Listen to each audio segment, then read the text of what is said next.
RawTherapee 5.9 recently updated open source image management and raw editing piece of software. Let's check it out. Usually I use something called AC/DC Photo Studio Ultimate, which I will compare here and there between this program. I'm using the same set of images that I used in my AC/DC video, a bunch of different raw files, and you can tell right here is that they all loaded properly. I can see previews of everything. Very simple layout here. I like it. It's to the point. You have some tabs on the side here, editor, Q for doing batch processing, and then the file browser, which is default. On the other side, we have more vertical tabs, filter, inspect, which is an interesting one we'll check out, fast export and batch edit. One thing I did notice, it was a little bit slow to start up, which isn't ideal for me, but my computer is not the fastest thing ever. Here's AC/DC Photo Studio Ultimate. Again, we can pop up this one. It's not as fast with previewing thumbnails and such, which is irritating. Here are the new features in 5.9, the spot removal tool. AC/DC does have a similar tool that's non-destructive, so I'll have to check that out. Local adjustment tool was added, a wide range of operations on an area of an image. That sounds pretty good. This one called the wavelet levels tool. I was looking at that and then I jumped to their documentation. This has a huge amount of documentation on wavelets. Just reading through their documentation, I think, would be a big benefit to anyone interested in getting into the nitty-gritty of image editing. Keyboard shortcuts. I do have a Stream Deck, which I would love to make a profile for RawTherapee at some point. But it's good to see that it definitely has a lot of options there. And a bunch of cameras as well. RAW formats, color profiles. There was a time where CR3 Canon RAW images were barely supported in software. And finally, the open source stuff is getting that support, which is great. I see the M6 Mark II in here. Let's go over to the side panel here. It says enable metadata filters. So we click that checkbox. Now we can use all of this functionality on the side. It loaded all of the cameras in this folder, which is great. Some of them unknown. Let me see which. Oh, I have to click that checkbox. Unknown would be a CR3. If you have two cameras on a photo shoot, you can quickly switch between one or the other if they are different. However, if you have different lenses, you can do that as well. So I click this checkbox, undo this one, and like 100 f2, which was a Yongnuo lens that I had at one point.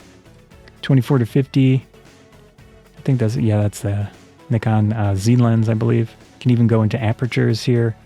So I'm going to uncheck this and put f1.4. I know I have a few of those in there, and you can do ranges of aperture, but I'm going to do just f1.4. Click the checkbox, and then all those images at the aperture. There's also a textual search. I'm going to undo this, undo that, and just type Canon. See if that works. Yeah, very fast. I could see using this in the future just because it feels so quick, so responsive. And on the side, we have these other ones. Inspect. It takes a little bit of time for my computer to start it up, but it's a very interesting feature. Maybe I can make this a little larger, or I can even go into like 2 photos.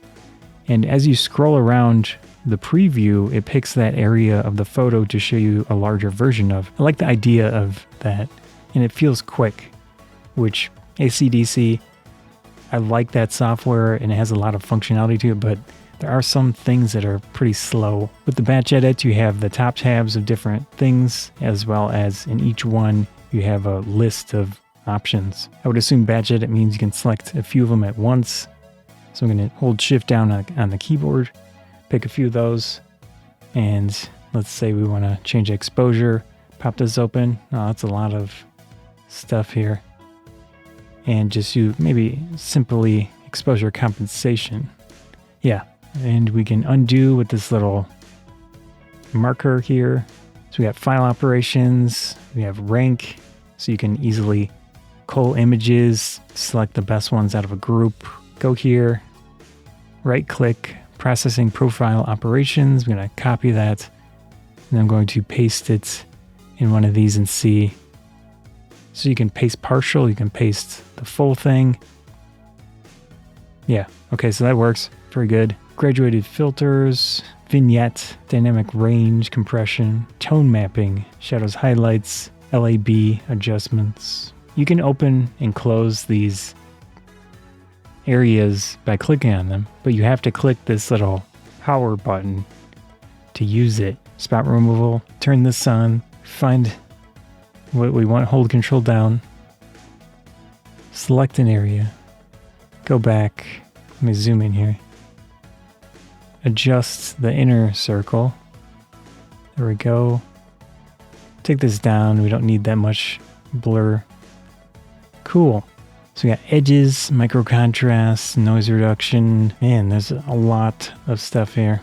And here we've got vibrance, channel mixer, black and white, HSV, film simulations, local adjustments. Okay, so here's the one it had mentioned to adjust certain areas. Here we can click add, and it added this thing here we can move around. There we go. It's just editing this part of the image. Again, extremely important is turn on the little power button for each thing. We got resize, we have lens geometry, algorithmic, linear, autofill, specific image. Got the M5 with 32mm f1.4, which should be the right combination, so that's good. We even have sensor-related demosaicing, different versions of it. You have a huge amount of adjustment here with the raw images and getting exactly what you want. Flat field, pre-processing, raw white points, black points, dark frame, flat field, capture, sharpening. A lot of this is going to take a good amount of time to figure out what will work best for you with specific cameras. And last little tab here. So this is always useful information. We got the IPTC, EXIF, and it pulls up, looks like pretty much everything you'd want. So there are a lot of things this does not have that ACDC does have related to comparing images or doing raster editing with the ultimate version of ACDC. Let's say we wanted to export some of these. So let's press that and added those images to this queue. Got JPEG, TIFF, PNG. There's an auto start feature. I can pause it or restart it. Feels pretty quick. If you want to do a lot of raw editing, quickly batch processes, selecting a bunch of photos, same time adjusting them, going into individual photos, adding the spot removal or targeted adjustments with all the other stuff. That's great. Looks good. Again, it feels pretty quick, which is nice. Compared to what I use standard, usually it doesn't have as many features and all that, but I can see using this as a quicker, more targeted approach to culling and editing your raw files. Yeah. That was a look at RawTherapee 5.9. Hope you enjoyed the video. It's Photography Bonsai. Thanks.